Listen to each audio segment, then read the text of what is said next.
পাহাড়, ফুলে ফুলে চারিদিক ছয়লা। শাহজাদির হাতে রাবাব, তাহাতে তিনি কোমল গুঞ্জন তুলিয়া আপন মনে মৃদুস্বরে গাহিতেছেন। তাহার প্রিয় ব্যাঘ্র হেমকান্তি ফারুকশিয়র পদপ্রান্তে বসিয়া থাবা দিয়া তাল দিতেছে এবং মাঝে মাঝে স্বামিনীর বিজাপুরি জরিদার লাল চটি জুতা চাটিতেছে। সহসা এক পুরুষ মূর্তির আবির্ভাব। গৌরবর্ণ বলিষ্ঠ দেহ, বকাগ্র দাড়ি, বহুমূল্য পরিচ্ছদ, কটিবন্ধে রত্নখচিত বিধানে নিহিত দামস্কসীয় তলবার। ইনি সুবিখ্যাত কোপ্তা খাঁ, বাদশাহের সেনাপতি ও দক্ষিণ হস্ত।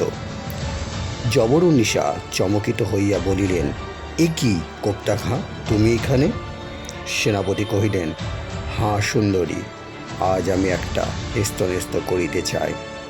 তুমি বহুকাল আমাকে ছলনা করিয়াছ, আজ জবান খুলিয়া বলো, আমাকে বিবাহ করিবে কি না? জবরুন্নিসা কন্দর চাপ তুল্য তাহার ভ্রুযুগল কুঞ্চিত করিয়া বলিলেন, বেওকুফ, তুমি কাহার সঙ্গে কথা কহিতেছ? ছিলে নগণ্য কিজিলবশ কৃতদাস, আজ বাদশাহের দয়ায় সেনাপতি হইয়াছ। ব্যাস, ওইখানেই ক্ষান্ত হও, অধিক ঊর্ধ্বে নজর দিও না। কোপ্তা খাঁ যথোচিত ভীষণতা সহকারে একটা অট্টহাস্য হাসিলেন। বলিলেন, শাহজাদি, কে তোমার পিতাকে তখতে চড়াইয়াছে?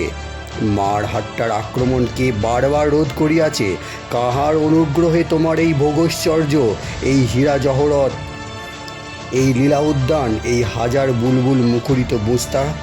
ইনশাআল্লাহ জান একটি অঙ্গুলে হেলনে সমস্ত ভূমিসাৎ করিতে পারি।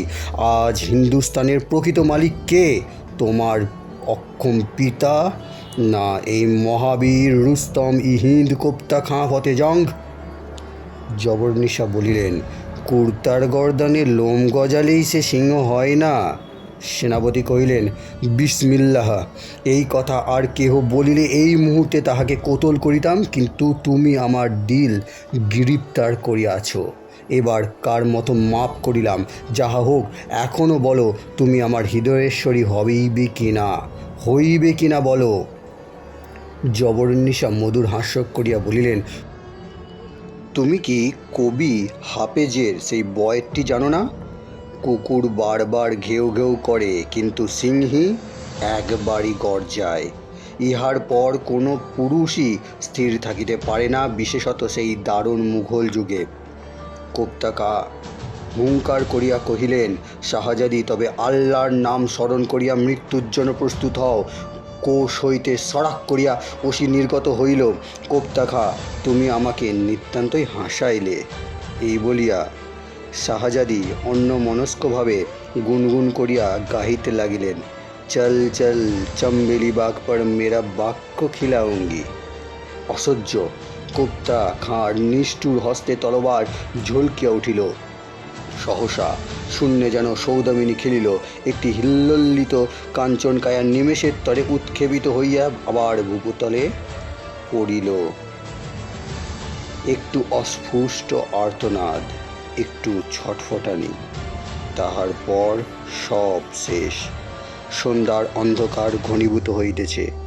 জবরুন্নিসা তখন যন্ত্রে ঝঙ্কার তুলিয়া গাহিতেছেন,